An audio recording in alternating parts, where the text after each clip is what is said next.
Hello my little geeks and freaks, welcome back to my book bowl challenge where I will go through a massive bowl of books and hopefully not lose my sanity in the process. Before I start this book review, guys, let me know. I've been trying to do some not so detailed reviews, very vague, kind of wanting to like make you want to read it without giving you information.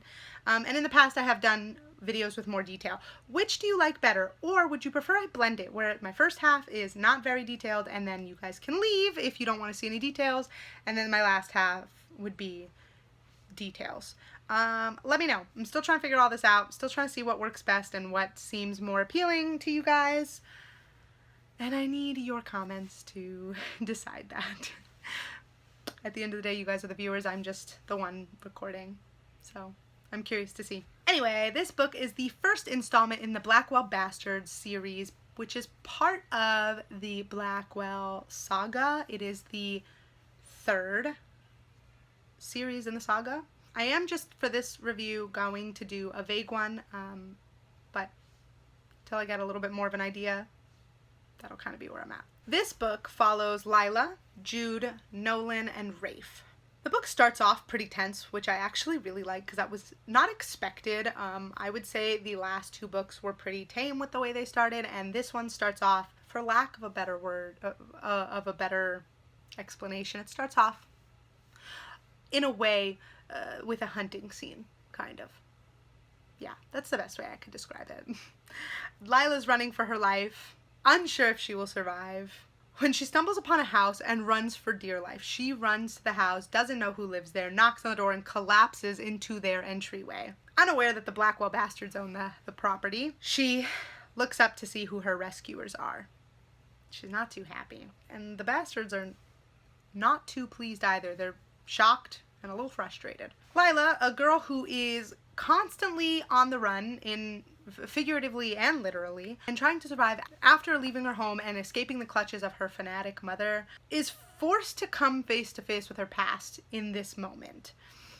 And the Bastards, who are dishonorably discharged SEALs, have to kind of go through their own issues and come to face with their past as well once Lilah collapses in their house. This girl is the girl they want to stay farthest from, and she is right there, unable to be avoided, unable for them to deny any connection to. The Bastards are the last people Lilah ever wanted to see again. But she has no choice. It's either them or the people hunting her, and she is going to choose the lesser of two evils. She's going to choose the people that saved her life. The Bastards also don't seem too thrilled by her presence, but they don't hesitate to protect her and keep her safe from danger and kind of get her back to health. Throughout the book, we do see them all go through some conflict between each other and inner conflict as well. Lilah has conflict between herself and the Bastards, between herself and her family, more specifically her mother, but there are tensions with her brother as well, between herself and her past, herself and her perception of herself, like her self-esteem, and herself and the threat that lies beyond the walls of the house that is keeping her safe. The boys are also dealing with their own conflicts. We don't know as much about. We still don't know everything about Lilah's conflicts, but theirs we know even less of. But, you know, they do have some conflicts with their past mistakes, their past actions, their past in the SEALs, and their past with Lilah. They have a guilty conscience, although they won't all admit that they have a guilty conscience. They all show it in very different ways, and not all of them have shown their remorse to Lilah. What we see a lot of, at least from Lilah's perspective, is she has a lot of issues with her mother, who took her religious beliefs way too far, and I would think it was too intense and too unnecessary for growing children. Her brother, who is getting sucked into his mother's beliefs because he is dealing with it alone and doesn't have his sister home anymore, is also giving her a bit of the cold shoulder now, so she's having issues there. And the biggest issue we see is her issues with the Bastards, who she feels is the cause of most of her suffering for quite a few years. When forced to live with them for her safety, though, she finds herself getting closer to them, finds herself finding comfort in them and feeling confused about the mixed emotions, because she does hate them, she does blame them, she does hate what they did to her, and she has no idea why they did it. She doesn't have that closure, but she's getting closer to them. She's seeing a different side of them. She's starting to like them. We have, like I said, seen little glimpses of how bad her life was in the past after their betrayal, but I'm sure there's more that we will learn as the series goes on, because there wasn't too many details given, but there were a few hints dropped that there was more beneath the surface. While we don't have any answers to the questions on why they did what they did and what led them to do that, we do see them show guilt throughout the book, even though it's not always a lot of guilt, and again, it's not always shown to Lilah. We do see it in their inner thoughts and in their actions. When information leads the bastards and Lilah to go on a trip to another country, she makes a decision, a mistake, that could cost her everything. And that is where the book leaves off. That is a cliffhanger. She feels confident that she can handle herself, and she cannot. And I'm curious to see how this goes, because she's a fighter based on her constantly trying to fight to survive and get her freedom. But I'm not sure that she can fight the threat she is facing right now, at least not alone. And I'm not sure how the bastards are going to be able to come to her rescue this time. So I'm curious to see what happens in the next book. I do like that, as much as I hate that Sadie Hunt puts me in cliffhangers that make me want to jump right into the next book, I do like it because it does make me eager to start the next book. I just always have to read another book before that because of the way I space out my book challenges. My favorite part in the book is the pool scene. Not gonna give you details, just it's a good scene. It's very steamy, very spicy. There is an emotional scene too that I really liked, that I feel like it finally showed the bastards exactly what their actions did to Lilah. So I want to see how that comes to fruition, because nobody really talked about it after she kind of exploded with that information towards them. So I liked that scene because it was emotional, and I want to see how it proceeds with how they handle this alliance / relationship now.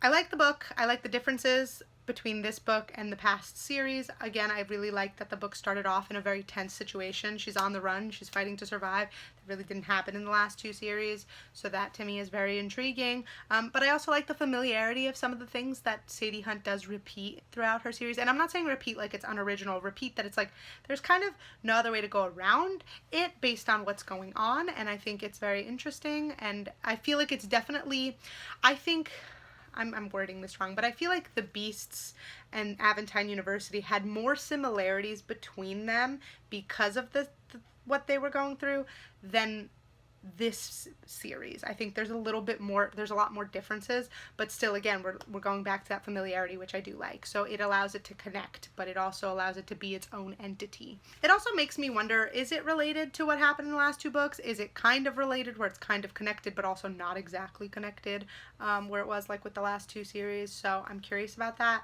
And I feel like we're lacking more information in this book. Not like she's not giving it to us. I feel like she's leaving a few things purposefully left unsaid to bring it in later, and I'm very curious about that, so I'm so excited. That could just be like an unintentional thing, or maybe I'm reading too much into it, but I do feel like that was, like there's more to be discovered from the first book rather than how usually like the second book, I feel like there's a lot of information in the third book and then it closes up that information at the end of the third book. I feel like right now we have a good amount of information that really doesn't have any answers yet, so I'm very curious. I do have a suspicion. I do suspect somebody. I don't have a full idea of what's going on, but I do have my suspicions of one character that is vaguely mentioned a few times throughout the book. That makes me wonder if they're involved in this situation.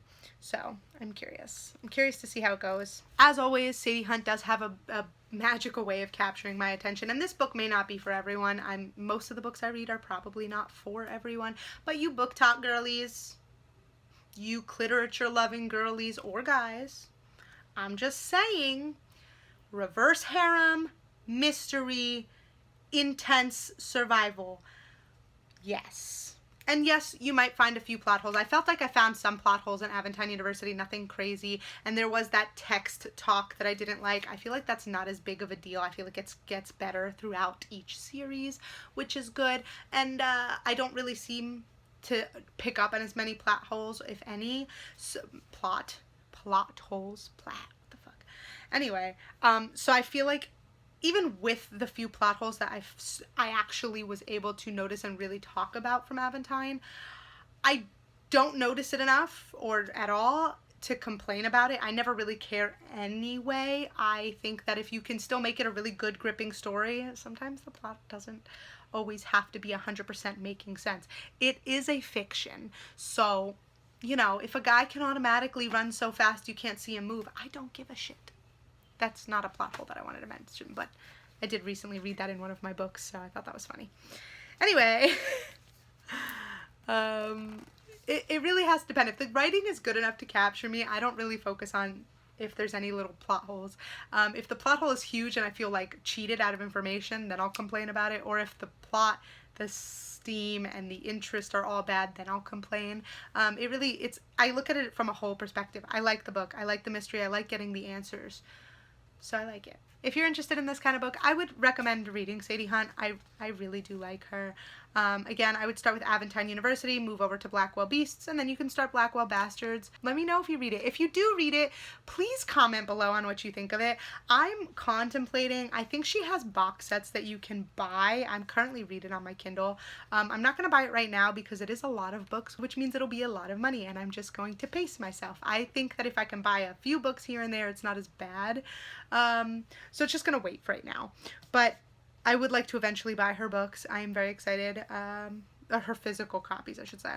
Very excited. I absolutely love her. I think she is, I don't like to say favorite author, because if I say favorite for every author that gives me a good story that really grips me, there will be too many. But she is an author I think that will genuinely be in my mind as something I would recommend. Like Luna Pierce with her Sinners and Angels series. Very nostalgic for me. Very enjoyable for me, so I think Sadie Hunt will have that same like effect on me when it comes to thoughts on authors and books. So yeah, that is all I have to say. Anyway, I am going to let you guys go. I'm going to go and read the next one because I have finished the one that I had to do between the two, so I'm excited. Let me know what you think, like the video, comment your thoughts, subscribe to my channel if you haven't already to show your support, and hit that notification bell to be informed every time I post a new video. I appreciate all you guys that watch. I appreciate all you guys who comment. If you comment and I don't respond, either I don't see it, and I could just be really dumb, really could be, but on my YouTube Studio app, it doesn't always show me all the comments, and I happened to look through all of my individual videos because I saw a notification for a comment briefly in my YouTube Studio, and when I went back to look at it, it was gone. So I went through and I saw a bunch of comments that I missed from one person who really does give me good feedback and ask questions, and I appreciate that person because it shows me that I'm at least somewhat interesting, at least to one person, so that makes me, you know, happy. But yeah, don't think that I'm just actively ignoring you. I do tend to try and comment back if I see it and if I see that there's something that I need to say back. But yeah, that is it for today, and I will see you guys next time. Wow, this lighting is shit, and I did a whole video. You guys didn't want to tell me anything? You didn't want to say nothing? Alright, well, next time. I'll see you guys in the next one. Bye.